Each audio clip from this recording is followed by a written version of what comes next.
స్వర్ణముఖరి నది అంటే అది పేరుకు తగినట్టుగా భక్తులందరికీ కొంగు బంగారంలాగా మన ముందు వెలిసినటువంటి ఒక పుణ్యనదిగా మనం చెప్పుకోవాలి. అందుకని మనకి అందుబాటులో మన రాష్ట్రంలోని మనకి అత్యంత చేరువలో ఉన్నటువంటి ఈ స్వర్ణముఖరి నది చాలా పావనమైనటువంటిది, జనులందరినీ పావనం చేసేటువంటిది. దీని మహిమ పురాణాల్లో అత్యంత విశిష్టంగా చెప్పబడింది.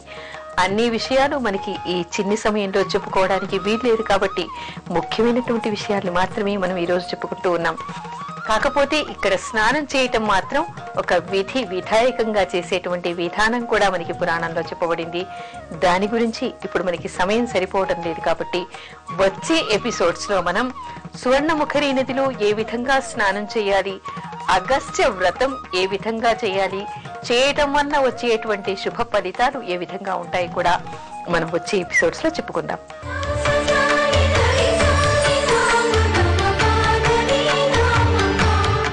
నదీ స్నానానికి ఎలాంటి నియమాలు పాటించాలి? నదీ స్నానం చేయాలంటే మనకి చాలా నియమాలు చెప్పబడ్డాయి. అయితే ఈ రోజుల్లో అవి తెలిసో తెలియకో ఎవరు కూడా, అంటే చాలా మంది పండితులు తప్ప సామాన్య మానవులు ఎవరు కూడా అలాంటి నియమాన్ని పాటించటం లేదు. అసలు మనం నదిలో ఎందుకు స్నానం చేస్తాం? మనకి ఉన్నటువంటి పాప ప్రక్షాళన చేసుకోవటం, ఆ తర్వాత అది ఒక పుణ్యనది కాబట్టి అక్కడ స్నానం చేయటం వల్ల పవిత్రతను పొందటం, పితృదేవతలకి తర్పణాలు చేసుకోవడం, జపతపాలు అక్కడ చేసుకుని మంత్రసిద్ధిని కలిగించుకోవడం, తర్వాత ఆత్మని శుద్ధి చేసుకోవడం, శారీరక శుద్ధిని చేసుకోవడం, వీటి కోసం మనం నదీ స్నానానికి వెడుతూ ఉంటాం. కానీ మనం చేస్తున్నది ఏమిటి? ఎలాంటి నియమాన్ని పాటించాలని మనకి చెప్తుంది శాస్త్రం. శాస్త్రానుసారం మనం ఎలాంటి నియమాన్ని పాటించాలి అంటే, నదిలో మనం స్నానం చేసే ముందు మామూలుగా ఏమిటంటే అందరూ ఏం చేస్తారు, నిద్ర లేవగానే కొంతమంది అయితే నదీ తీరానికి వెళ్లి నదిలో కూర్చొని పళ్ళు తోముకుంటూ ఉంటారు, బ్రష్ చేసి అందులోని ఉమ్మేస్తూ ఉంటారు. ఆ పక్కనే నియమస్తులైనటువంటి వాళ్ళు దేవుడికి తర్పణాలు వదులుతూ ఉంటారు. వీళ్ళు ఉమ్మేసినటువంటి నీళ్లన్నీ కూడా వాళ్ళ దగ్గరికి వస్తూ ఉంటాయి. ఆ విధంగా ఎవరు కూడా నదిలో వెళ్లి నదిలో కూర్చొని నదీ తీరంలో ఎవరు కూడా పళ్ళు తోముకోకూడదు, బ్రష్ చేసుకోవడం అనేటువంటిది చాలా దోషప్రదమైనటువంటి విషయం. ఏ నదిని మనం పుణ్యనదిగా భావిస్తూ ఉన్నామో, ఏ నది నీళ్లతో మనం పవిత్రం అవుతూ ఉన్నామో ఆ నదిలో మనం పుక్కిలించి ఉమ్మేయటం మహానేరం, మహాదోషం.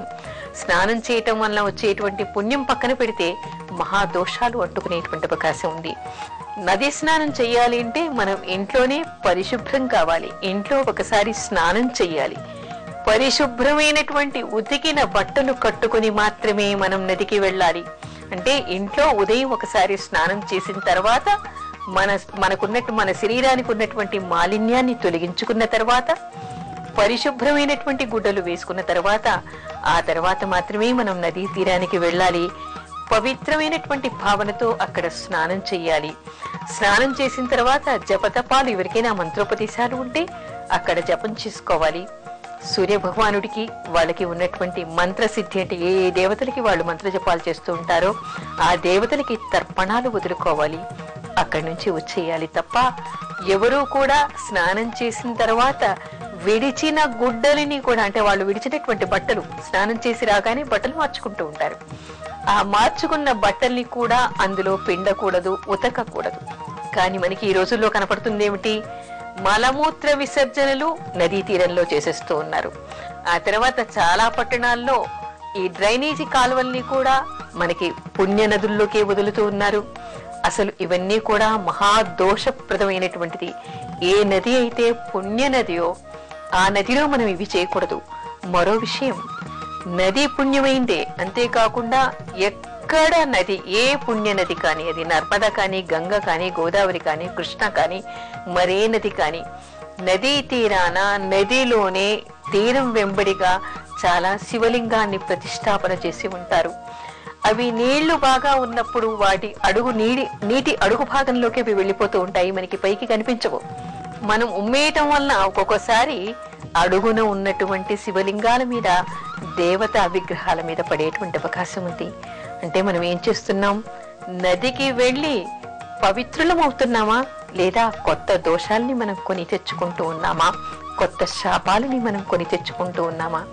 ఆ నదిలో స్నానం చేసినప్పుడు, నదిని అపవిత్రం చేసినప్పుడు, అక్కడ పుక్కిలించి ఉమ్మేసినప్పుడు నది శాపం మనకి తగులుతుంది.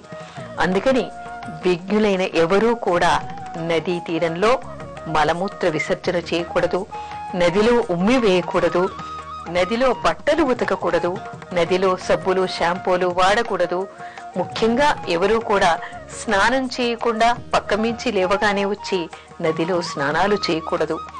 పవిత్రంగా ఇంట్లో స్నానం చేసి పరిశుభ్రమైనటువంటి బట్టల్ని కట్టుకుని ఆ తర్వాత మాత్రమే నదిలో స్నానం చెయ్యాలి అనేటువంటి విషయాలు మనకి శాస్త్రంలో చెప్పబడ్డాయి. కాబట్టి కేవలం నదిలో స్నానం చేయటం అంటే 3 మునకలు వేయటం, అక్కడ జపాదికాలు చేసుకునేటువంటి పవిత్ర కార్యక్రమాలు తప్ప మనం ఒంటిని మన బట్టలని పరిశుభ్రం చేసుకునేటువంటి కార్యక్రమాలు అక్కడ చేయకూడదు అని మనకి శాస్త్రం చెప్తోంది.